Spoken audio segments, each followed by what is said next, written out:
Morning, everyone. So yesterday we started looking at radioactivity concepts. We found using the oxygen atom an example where if I added up the Lego pieces, I added up the protons and neutrons. You can add in the electrons just for to be correct, but usually what we do is we just look at the nucleons versus the individual parts. We saw that when the nuclei itself actually forms, it actually is a little bit lighter than those Lego pieces. The question was, where did all that mass go? The mass actually got um, converted over into binding energy. Basically, the nuclei itself gets held together by the strong nuclear force. The binding energy is the energy that's actually going to get released. It puts the atom in a slightly more stable state here. That strong nuclear force is enough to actually hold the atom together, and that extra energy, the mass defect, what we called it, that difference in mass here got converted over to energy, and that energy is actually being released. This is actually energy that we can harness in nuclear reactors here. For nuclear power plants that we have on the Earth, they work off of a fission design. Borrowed this slide here from another teacher here. I would just know these generic terms here. When I say fission, fission actually refers to the breaking apart. So in terms of fission here, we are breaking large nuclei into smaller nuclei, into smaller pieces. Our nuclear power plants here, we use fission of uranium-235. The fissionable form of uranium, we use plutonium here. So those are the things that typically we have been able to harness. So fission is breaking up large things into smaller things. The opposite here would be fusion. The word here, fusion, as the name suggests, when you fuse things together, we're actually joining together things here. And just for simplicity, we're just going to say joining relatively light nuclei. We're gluing together. This time, we're not just gluing together the protons and neutrons and electrons. We already have formed the elements themselves, but we're now gluing elements together. As we start changing the number of protons, these ones here are going into bigger ones. So what this diagram actually plots for you here, it plots that binding energy that we saw from yesterday. So this binding energy here, you can make a note to yourself. This is the energy from that mass defect. How much energy was actually released once your nucleon actually formed? Because I'm interested in making comparison with, well, they use the term here, nucleons again. Nucleon here just refers to protons and neutrons, particles of the nucleus. Because in this case here, I'm interested in comparing the different elements one to the other. I don't just plot straight binding energy, straight the how much energy is being released. I actually take that binding energy and I figure out relative to each nucleon that I have. For example, for oxygen, we had 8 protons, 8 neutrons, that's 16 nucleons. If I take that binding energy that we saw from yesterday, I divide it by 16, I now have an average binding energy per nuclear particle that I have, and every single particle, whether it has a lot of protons or a lot of neutrons or more protons, more, it doesn't matter. When I divide it by nucleons, I now have it relatively easy to compare relative to each nucleon. Now, there is a little bit more technical note here. They're using mega electron volt as their unit instead of joules. It just makes, yesterday we saw the joule number became times 10 to the negative 10, negative 12, things like that. By putting in mega electron volts, we actually see the units are a little bit easier. Just a straight 7 or 9 or 6. I don't need to carry around huge powers. When they've actually done this here, we have, so that's our y-axis. Our x-axis is just the total number of nucleons in the nucleus, protons and neutrons. So we know if the number is low, it means we're tiny. As the number gets bigger, we know we're getting larger. We actually see there's one element that's actually the most stable of everything in our universe. That element here is actually iron 56. I don't know why it has a 4 there. This one here is actually the most stable element. In fact, the most stable isotope iron. Iron may come into the form a little bit heavier, a little bit lighter, but that's actually the most stable. And in this case here, it's because it has the highest binding energy. Normally, I'd say lower energy is stable, but remember, as the nucleus itself forms, it's able to convert most of the mass defect over into the highest binding energy. This energy is the energy that gets released off. This is how much stability that the iron 56 is getting. And what I want to show you on this template here is, obviously, the higher the binding energy, the more stable it is. Whether we deal with a fission reaction, a breaking up reaction, like breaking up my uranium-235, plutonium is a little bit lighter than it. As I work towards breaking them up, I'm noticing that this curve here is actually steadily getting higher. I'm gradually forming a more and more stable nucleus, and basically energy can be released from fission. If I could somehow harness fusion, it's actually really nice because the fuel is actually really abundant and whatnot. Unfortunately here, these would typically take really high temperatures, really high pressures to make sure you can hold the plasma together. Really, the only successful case we see for fusion is up in the stars. Basically, our sun fuses hydrogen atoms together to form heliums, and when they do that, they take lighter atoms, they fuse them together into heavier atoms, and they also increase binding energy. They also get more stable, and that's actually the energy they radiate away as sunlight, as heat. That's warming our planet here. So what I want to show you, sometimes we think, okay, well, if breaking releases energy, then forming will take in energy. That's specific to sort of bond strengths and different chemical bonds. In this case here, you see from this diagram, both fission and fusion end up releasing energy. So let me write that conclusion down here. Both fission, that's what our nuclear power plants are, both fission and fusion release energy. That's the energy I want to harness as nuclear power. Release energy because they form products. Sometimes we call them daughter nuclei. They form products with a higher binding energy. As I glue those Lego pieces together, the nuclei itself holds itself together really well. It's actually able to release extra energy, more energy off. Now, fission and fusion are a little bit more complicated because they're talking about like actually gluing together multiple atoms or breaking up one atom into multiple different bits. We're going to just look at this sort of details, sort of smaller nuclear reactions here. When you did these sort of nuclear reactions, maybe you did a little bit in Science 10. We learned more about the smaller scale radioactive processes here. We actually have 3 different types of radioactive processes. I'm just going to list them for you here. We have what's called alpha radiation or alpha decay. Alpha is like this fish symbol here. What you need to know for this part here is what is an alpha particle.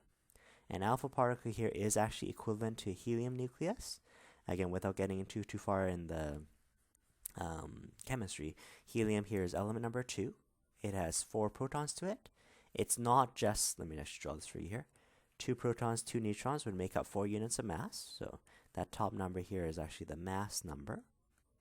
The bottom number here is the atomic number, which is the number of protons. That's what makes you helium. So we have 2 protons, 2 neutrons, so 4 nucleons total. The helium as an atom would have had these 2 electrons on the outside. The alpha particle is just the nucleus part. It's as if this helium here has lost its 2 electrons. So realistically, I really should be saying helium with a +2. Normally, though, these reactions are getting so strange, we're actually transforming from one element to the other. We actually normally don't worry much about this +2 charge.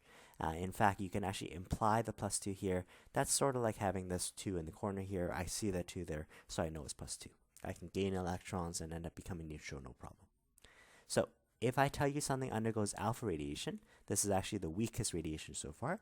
Let's take that uranium-235 like I talked about here. Uranium-235 is the fissionable form here. This is uranium-235. It's element number 92. If I tell you it undergoes alpha decay, and let's just pretend it undergoes 1 alpha decay, an alpha particle has the equivalent 2 and the 4. In this case here, we're not talking chemical reactions. We're not talking, well, if you're uranium on the left, you're probably uranium on the right-hand side. This time what's happening is if you're uranium on the left, because I'm actually sending off particles of the nucleus, so picture this here, uranium here would have had 92 protons. 235 minus 92 gives you 143 neutrons. It has a bunch of electrons as well. Normally, our chemical reactions deal with these outer electrons, the valence electrons and all the different shells. This time what's happening is my uranium itself is actually sort of disintegrating. It's actually shooting off a helium nucleus, 2 protons, 2 neutrons. And the question here is, what is the daughter isotope? What's the remaining particle? This time what we do, it's still sort of like a conservation of mass. We're not worried about binding energy because the nucleus itself is already formed. In this case here, what we're worried about is you had 92 total protons. 2 of them actually leave with the alpha particle. How many do I have left for the extra? Well, you should be able to say to me, well, 90 protons. They had to go somewhere. If it's the proton number that actually makes you the element, we've now converted from element number 92 now down to element number 90. If you look at your periodic table, this is actually the element thorium. So again, it's really weird here because, well, you were uranium on the left side, but as a product, as a daughter isotope, so as a daughter version, we're actually totally not uranium anymore. We can do exactly the same here. We had total 235 neutrons worth of mass. That's your mass number. I lose 4 units of mass. 2 of them are protons, 2 of them are neutrons. That should leave me with 231 units of mass for thorium. Now, if you notice, if you look on your periodic table, thorium here, element number 90, it actually says for us here 232.04. We're going to say, wait a second, how come it doesn't match? In our chemistry courses, we talked about here between different isotopes, thorium may have different versions. In this case here, based on our conservation mass argument, we basically do the math here. The top number has to be the top number. 4 plus 231 is 235. The bottom number, 2 plus 90 is 92. It's the subatomic particles that have to be conserved. And it turns out we actually form not the most common isotope that should weigh 232. We actually form this daughter isotope, this version that's actually a little bit lighter.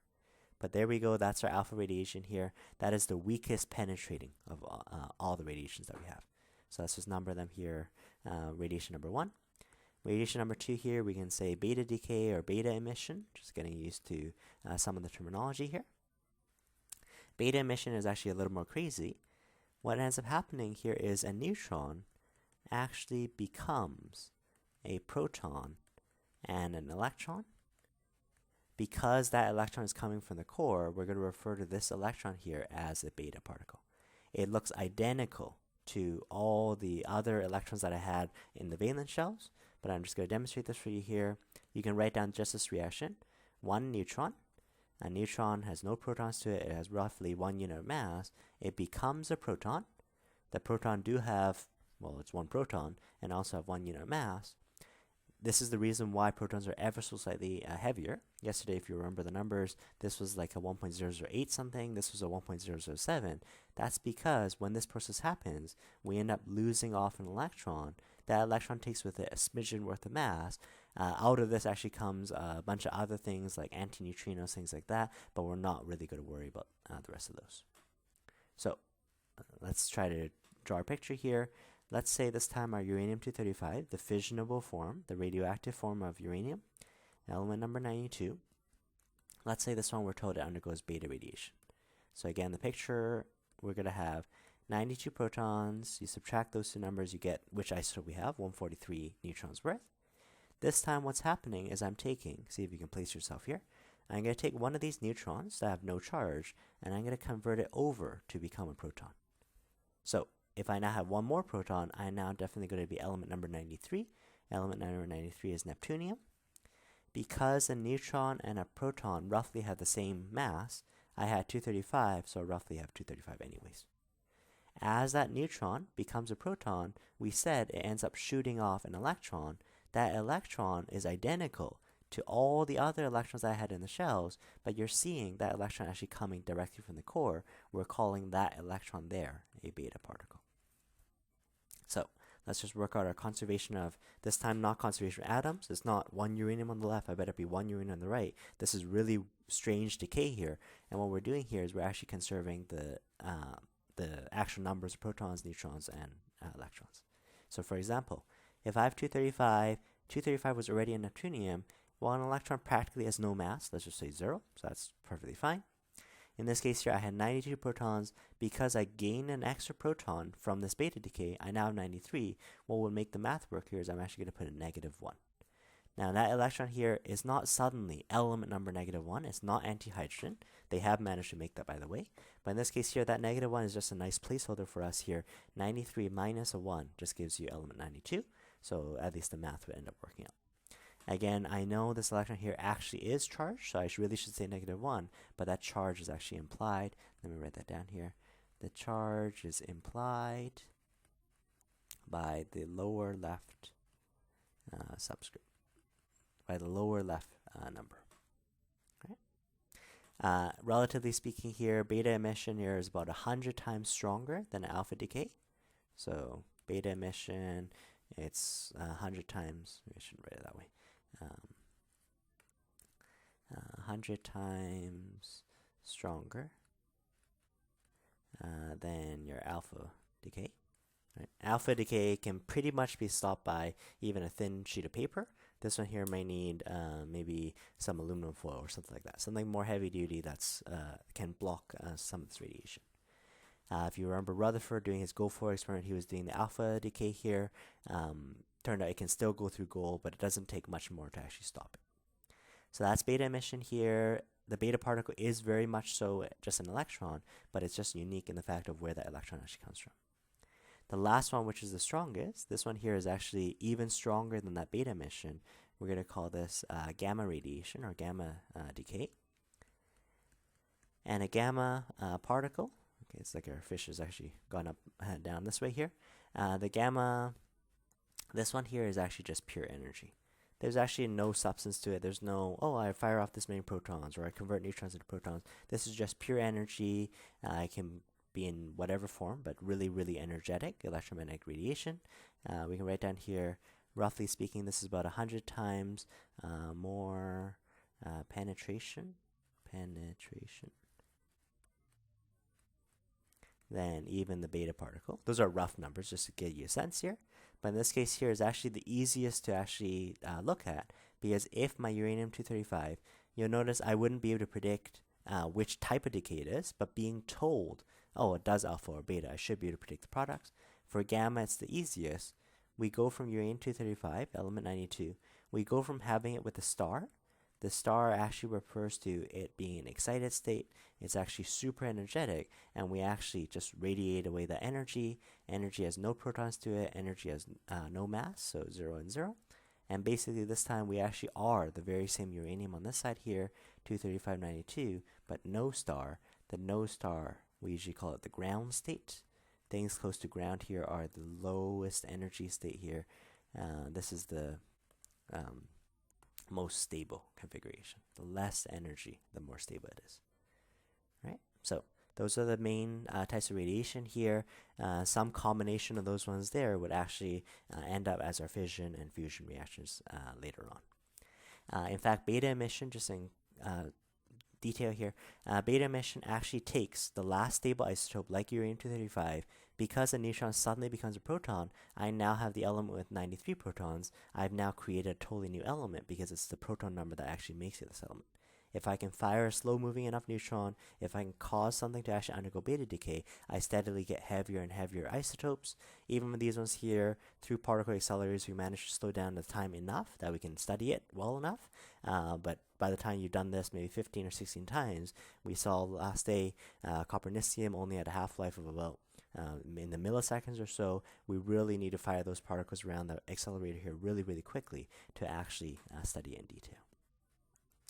Last part here for this radiation section here, I want to revisit half-life. So yesterday I had introduced it to you here. Half-life was this really convenient way of actually tracking how long until the sample here decays. Every element has its unique amount of half-life. Let me just repeat the definition for you here.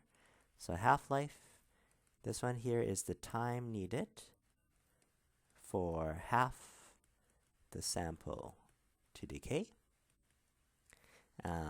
What's sort of coupled with this here is radiation is a random event, so we cannot predict which atom decays when. So let me just qualify that a little bit. If I just have one radioactive particle in front of you, no matter what they quote for me for the half-life, because radiation is completely random, it's completely by chance, it's completely by probability, this one here might decay in the next split second. I might wait 1,000,000 years and it still hasn't decayed here. You can't actually make a prediction on a single atom itself. Fortunately for us, and we're sort of leveraging this fact of it being random, normally when I have a sample actually contains many, many atoms all at once. Exactly the same problem. I can't put my finger down. I can't say, aha, you're going to be the next atom to decay, or you're going to be the next atom to decay. It's completely random. However, in knowing that this is radioactive, in knowing that this thing here does decay, we will gradually see, oh, maybe this one here decayed. maybe another 1,000 years, oh, this one here decayed. So I might not be able to predict for which particle is actually going to be the next to decay. I know given a large sample, given many, many particles, by chance, by probability, some of these will decay. And as I put numbers to it here, we go from sort of 100% of our sample, we then leave it a half-life. I can put T half here. I'm actually going to use K as a symbol, another symbol for half-life. If I wait a half-life, I would wait half the time for this block here to decay, and now I have 50% left. Again, maybe it's just decayed into another material, but at least the radioactivity, the amount of radiation I have left is now 50% what it was before. As we talked about yesterday here, although I had lost 50% of my sample in the first half-life, if I wait another half-life, because I only have half the number of particles now, even if the decay rate is constant. Oh, that one there decays. Or then this one here decays. If that's the case here, we have half the number of particles after the same half-life. I'm calling it K now. And now I'm left with 25%. If I plot this out graphically here, if I plot sort of how much percent remains versus the actual time, right, not exactly half-life, every element has a unique half-life. So if I wait a T half or I wait K, I've just dropped from having 100% down to 50%. So I started here and I end here. Because we are going to steadily be getting an exponential function here, it shouldn't really surprise you. At first, when I have the most particles, the drop is actually most significant. As I steadily lose more and more particles, the decay rate is constant, but I'm going to gradually start slowing down my decay. In the next part here, another half-life here. I wait 2 half-lives, I'm now down to 25. You'll notice, hey, I have less particles. My decay rate, we can see the rate here from just the slope of this curve here, the decay rate is actually getting more and more level. And in fact, this one here never ever actually gets to 0. It's exponential, it's asymptotic like that. But usually by the time the particles, oh, there's so few of them, I'm sort of losing sight of them here, I just say practically they're gone. Especially a lot of radioactive processes end up leaving daughter isotopes that are still radioactive. Usually what we want to do is we want to wait it out a couple half-lives before it's safe, and then we dispose it all at once. The trouble is, some half-lives are on the order of 1 billion years or 1 million years here. Nobody has the time to actually wait that. So what we do is we actually dig a deep hole. We hope to bury it encased in glass, encased in cement, hopefully in a geologically stable area that it can wait out its half-life deep underground, not affecting the ecosystem around it. So that's the picture of half-life here. Because it actually is a radioactive decay, I can actually give you a formula for this. This one here is actually nice if I'm on units of half-lives, 100%, 50%, 25. But what if I was what if I waited like a quarter of a half-life or a fifth of the half-life? Because this decay rate here is actually not constant, I need a formula to actually qualify how much is actually left over. So I'm going to give you this formula here. NT is equal to N naught. If you go on to chemistry here, we're going to rehash this formula as well. Let's just label these terms here. This is the amount at time t. You can think of that as the final amount. That's the remaining amount. This is the initial amount. This is the amount at t equals 0. Because we're thinking this thing here is dropping in factors of 0.5, that's why my scaling factor is 0.5. And now at the top here, I actually look like I have 2 times here. The top time is the actual time that has elapsed. If I run my stopwatch here, this is how long I wait, regardless of what the half-life is.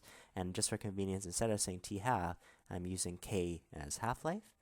And that is going to be different for different elements. So let's just make sure this formula works out. Let me write down for you here. Carbon 14, beta decays with a T half of 5730. Now, nobody has lived 5,000 some years to actually verify this to be true, but if you just track this carbon 14, the radioactive form of carbon, and you actually look at the curve, how quickly it's actually steadily dropping off, we just approximate it, give or take the next 100 years. That's fine, plus or minus. So it's 5,730 years.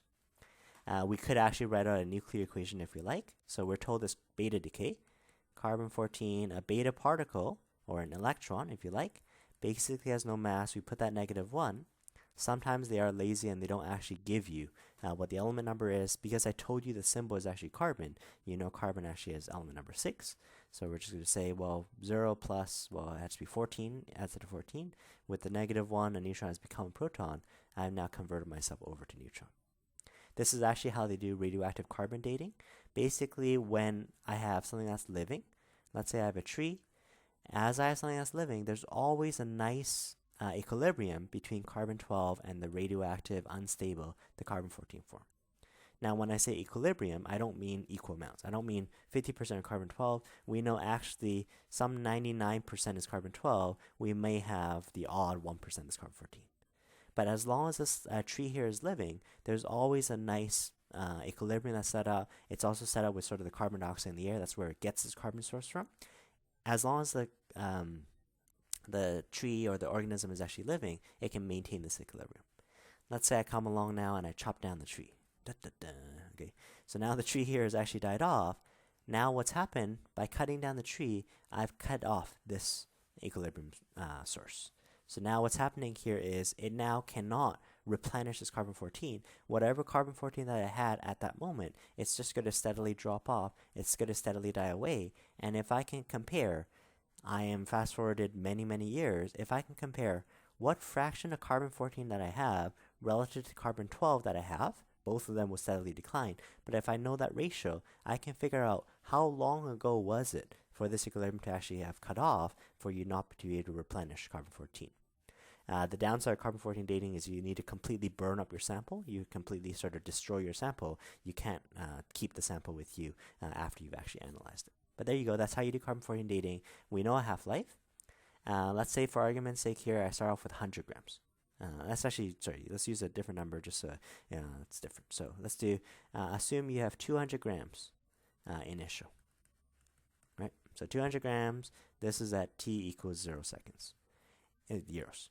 If I wait one half-life, if I wait the time of 5730 years for carbon, this one here is exactly one half-life. I'd imagine half of 200. Oh, easy. This is going to be 100 grams. Okay. Let's make sure that's what our formula says here. We had nt is equal to n naught, 0.15 t over k. If initially I had 200, I'm going to scale down by half. The actual time that I'm waiting, this time happens to be exactly 5730. That could have been a little bit different. It could have been 5729. It could have been 5731. But I can wait 5730. I'm going to think for carbon, it was actually 5730 for its half-life. That's a constant. That ratio there, this fraction up here actually tells me how many half-lives I get. This tells me I've actually gone through one half-life. Right? If the half-life is 5730 and you wait exactly 5730 years, I get 1. If I have 200 times 0.5 to the power 1, I'm now down to 100. Great, my formula works. What if I wait exactly double it? So what's 5730 times 2? I'm going to wait 11460. So again, let's punch it through our formula here. Well, this time I still started off with 200. My increment is still 0.5. If this time I wait 11460 and the half-life by itself is actually 5730, this fraction at the top, this part here is all in the exponent, by the way. That part there becomes 2. You've waited exactly twice the half-life. If I take 0.5 squared, that means I multiply 0.5 twice. So I go 200 times 0.5 is 100, times 0.5 is another half. So now I'm down to 50. So now everything's correct. So that was nice when I'm on an exact increment of half-life. But what if I wasn't on an increment of half-life? What if I was, let's wait 3,000 years? Or let's wait 8,000 years, something like that. If I'm not on an increment of half-life, we can't do this formula fairly easy. We can't just be like, oh, I know what it is exactly on a half-life, but at least the formula gives me the in-betweens. So we're actually going to use the formula to say, what if I'm sort of halfway to a half-life or 1 and a bit half-lives? I'm just going to use the formula to actually qualify the remainder of this. So let's try this out here. You have the numbers, carbon-14, it decays with the half-life of 5730. I want to know what percent remains. What percent remains after, earlier I said 3,000 years. You can picture in your head, well, if it took 5730 for you to just have half, right, so 50%, I should have still more than half that's left over. And this time, I could still punch in the number 200. I'm going to show you how I can actually qualify that percentage a little bit easier. So here what I'm going to do is I'm going to say, take our formula, nt is equal to n naught 0.5 t over k, like that. What percentage remains? I'm actually going to divide the n naught over. nt over n naught is actually 0.5 t over k. And if you look here, this term here is actually the percentage, right? If I take how much is left over at time t, I have 100 grams out of 200 grams. So 100 over 200 is 50%. That means I have 50% left over. That actually is already a percentage. I don't really need to actually type in what is n naught is 200, what would the nt equivalent be, and then divide the two. That already says my percentage. So let's try it out here, 0.5. What if I wait only 3,000 years divided by 5730? Now, in the power, I know that this is not quite a half-life. Let's just do that part first. 3,000 divided by 5730, this one here as a decimal is giving you, I've waited 0.523 of a half-life, right? So it matches up with my picture so far. I needed to wait a total 5730. You haven't waited that yet, so I'm only a little bit over half. But because the decay here is not constant, I have to use this formula. I can't just be like, oh, what's halfway between 100 and, 75%? I can't do that because it actually drops off faster at the beginning and slower later on. So let's try that out here. What is 0.5 to the power of this answer here? I'm given this as a decimal, 0.696. And therefore, the percentage, the fraction that's remaining, is therefore looking 69.6%. It's a little bit hard to do sig figs through an exponent, and we're going to see through logarithms in the next question here. So usually they just qualify in the question round to the nearest year or round to the nearest percent. So they actually tell you how many decimal places to keep. So this is actually telling you about 70% is still left over, and as we expected, it should be somewhere between 100 and 50. The question becomes harder, and we'll end off with this here. Earlier, I had given you the time, I'd given you the half-life. It was pretty easy because I had that power. But what if this time, you can probably think of the question I could ask you here is, what if I have a certain fraction that's remaining? I did this carbon-14 dating, and I realized, oh, I only have 10% that's left over. A lot of it's decayed away. How much time would I actually need to wait? Based on the half-life, so far it's 5730. Every element has a different half-life. This time, as the unknown actually goes into your power, it's just the math gets a little bit harder. So I want you to figure out here how much time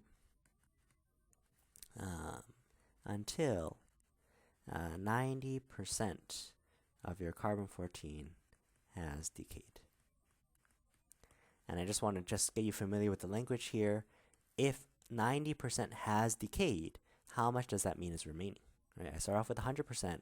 If 90% is gone, that means it's actually 10% remaining. It's actually the remaining amount that I put in my formula. Let's plot a picture to this if I can. So I'm going to start off with 100%. After one half-life, 50. After another half-life, 25. After another half-life, 12.5. Another half-life, 6.75. Right? So I have a rough estimate here. We know each of these is a half-life. Half-life is about 5,000 years or so. I've waited one half-life, two half-lives, three half-lives, probably 3 and a little bit half-lives. So 3 times 5,000. I'm expecting something on the order of 15,000 or so years. Let's see how the math works out to actually give you that exact number. Sometimes they put it exactly on a half-life, so you can just say, oh, sweet. I know the half-life is 5730. If I was exactly wanting 12.5 left over, just 3 times 5730. It's only when we're not on an increment of half-life, the math gets a little scary, and we'll end off with this. Nt is equal to n naught, 0.5 t over k. All right. We want 10% remaining. You can, just like we did last day, we can go, just like the last question, nt divide by n naught. If you like, you can actually punch in numbers. You can say, well, pretend I have 100% or 100 grams. What's 10% of 100? Well, 10. I can do it that way, 0.5. How long t do I actually wait, given that I know the half-life is 5730 years?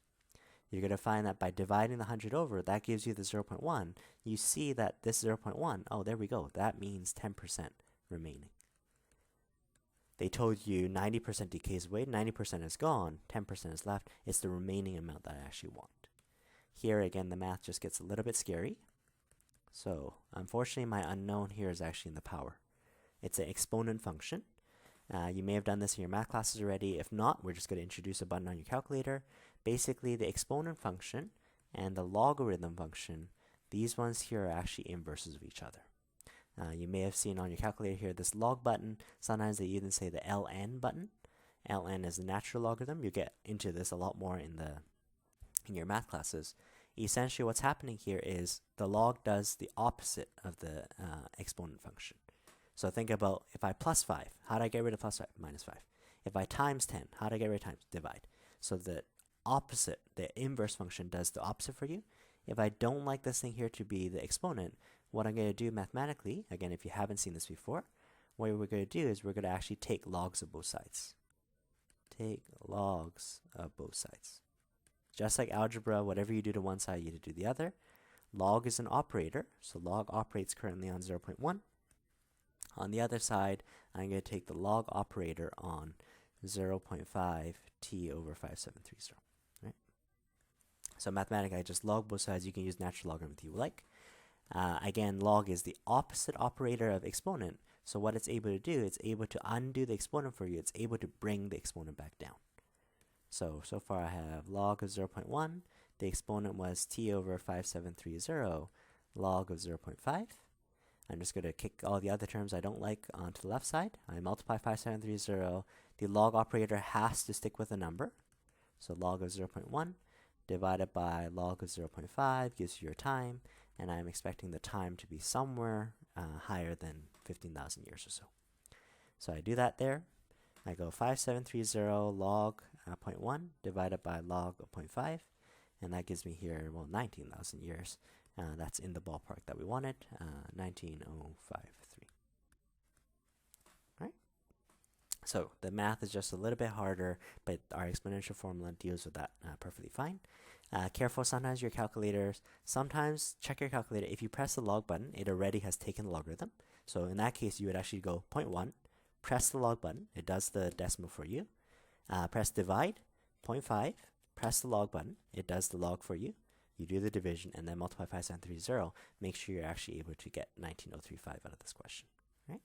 So if you have any questions, just let me know. We'll do a quick summary of our waves up to this radioactivity stuff in tomorrow's lesson, and that'll be it. So thanks, guys. Take care.